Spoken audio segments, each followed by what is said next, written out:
आप मुझे एक बात बताइए, अहीर जाट को वोट देके राजी नहीं, जाट अहीर को वोट देके राजी नहीं। कि ओबीसी, इन्होंने तो ओबीसी कार्ड खेला है, लेकिन ओबीसी में मुसलमान भी आता है, ओबीसी में अहीर भी आता है, ओबीसी में गुज्जर भी आता है।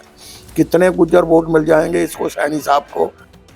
जैसे खट्टर साहब तो कहते थे मैं पंजाबी, मुझे पंजाबियों ने नहीं बनाया है। हाँ, हमें ज़रूर आम पंजाबी के दिमाग में ये बात ज़रूर थी कि खट्टर साहब पंजाबी समाज से हैं। अगर उन्होंने करनाल चूज़ किया इसलिए किया है ना कि वहाँ पंजाबी समाज की मेजॉरिटी है, इसीलिए किया है ना, तो फिर एमएलए के अंदर वहाँ भी मेजॉरिटी है। मुझे पार्टी लड़ाए, मैं 2 मिनट भी ना लगाऊं, मैं तैयार हूँ। नमस्कार, आप देख रहे हैं हरियाणा तक। लोकसभा 2024 के लिए चुनाव आयोग ने जो चुनाव की तिथि घोषित कर दी है और 25 मई को हरियाणा के चुनाव होने वाले हैं। हमारे साथ कांग्रेस के वरिष्ठ गृह मंत्री रहे हैं पूर्व के सुभाष बत्रा जी, उनसे बात करते हैं। बत्रा जी, जिस तरह से चुनाव आचार संहिता लग गई है और सभी पार्टियां अपनी अपनी तैयारियों में जुटी हैं, जीत के दावे कर रहे हैं, तो कांग्रेस पार्टी किस तरह तैयारी? कांग्रेस पार्टी पूरी तरह से तैयार है। जो कैंडिडेट जिन जिन को मैसेज मिले हुए हैं वो अपने अपने पार्लियामेंट्री हल्के में काम कर रहे हैं।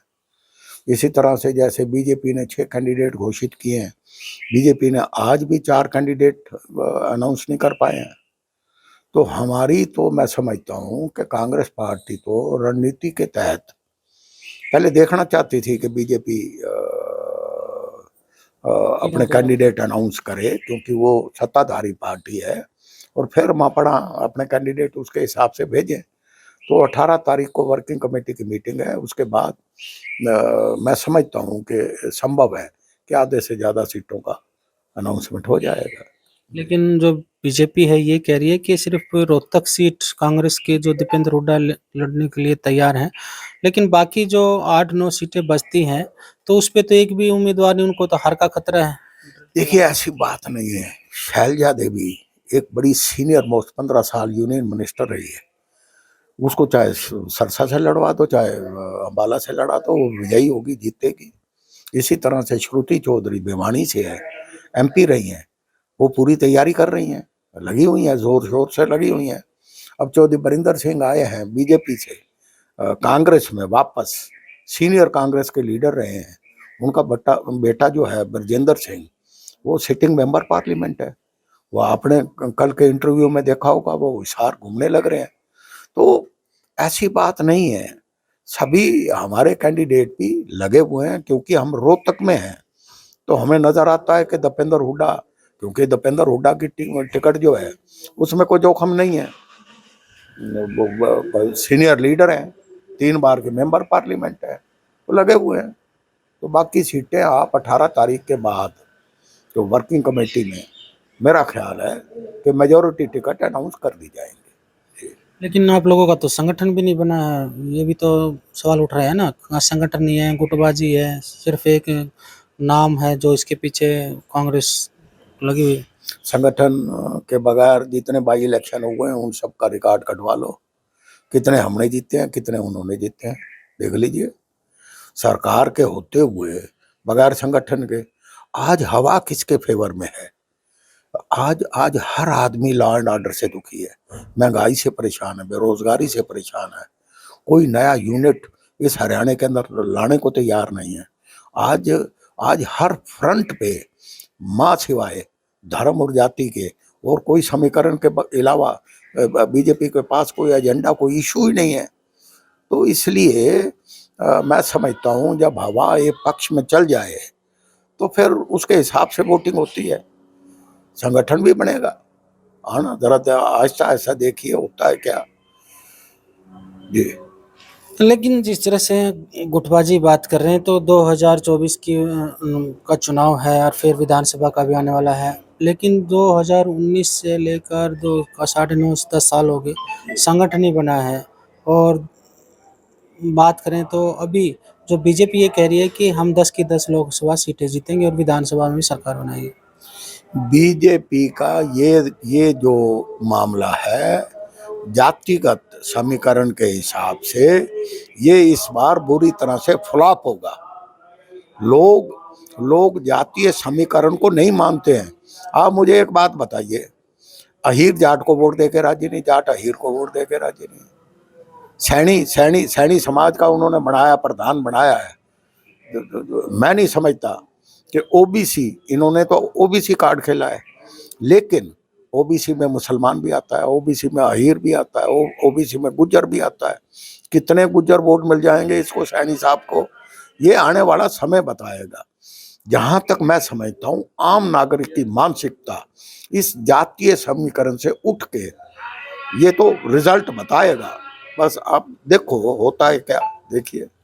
आप भी पंजाबी समुदाय से आते हैं और मुख्यमंत्री मनोहर खट्टर जो थे वो भी पंजाबी समुदाय से रहे, 9.5 साल कार्यकाल, एकदम से चेहरा बदलना, नायब सिंह सैनी को जगह देना, कहीं ना कहीं पंजाबी समाज में नाराजगी है इस बात को लेकर? कोई नाराजगी नहीं है। ये तो खट्टर साहब तो कहते थे मैं पंजाबी, मुझे पंजाबियों ने नहीं बनाया है। हाँ, हमें जरूर आम पंजाबी के दिमाग में ये बात जरूर थी कि खट्टर साहब पंजाबी समाज से, एक हमदर्दी थी, एक भावना थी, लेकिन वो नहीं है। नाराजगी किस बात की? नाराजगी तो ये होती है कि अब वो यहाँ से हटे हैं, लोकसभा से चुनाव लड़ रहे हैं करनाल से। वो जब कुछ भी नहीं थे तो हम सब कुछ थे, तो उनको इस चीज का एहसास होना चाहिए। नाराजगी किस बात की है?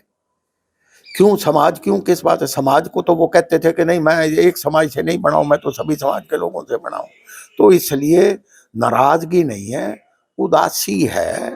एक जब चीफ मिनिस्टर का कैंडिडेट चेंज होता है, एक भावना उस हिसाब से आती है, असमंजस की पोजीशन में, कंफ्यूज्ड है। लेकिन ये बात मान लेना कि हाँ, अगर कोई नेतृत्व कांग्रेस पार्टी के अंदर, प्रदेश के अंदर भजनलाल स्टाइल का होता, या प्रदेश का प्रधान भी हमारा होता, प्रदेश प्रधान ना सही, एक 4 वर्किंग प्रेसिडेंट बने, एक वर्किंग प्रेसिडेंट हमारे समाज का होता, हमारे समाज की, हम जिस वक्त मैं मिनिस्टर था, 11 मंत्री थे, 14 16 एमएलए थे, आज मात्र एक है। जिम्मेवार कौन है?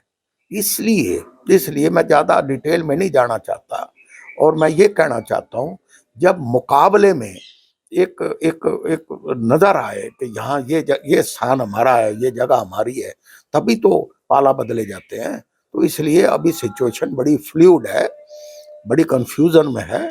इलेक्शन आखिरी महीने का होता है, let's the proper time comes. एक आखिरी सवाल, मुख्यमंत्री ने करनाल से अपना इस्तीफा दे दिया विधानसभा में, तो आपकी इच्छा है आप भी चुनाव लड़ने की कह रही बात करना? मुझे पार्टी लड़ाएगी तो जरूर लड़ूंगा।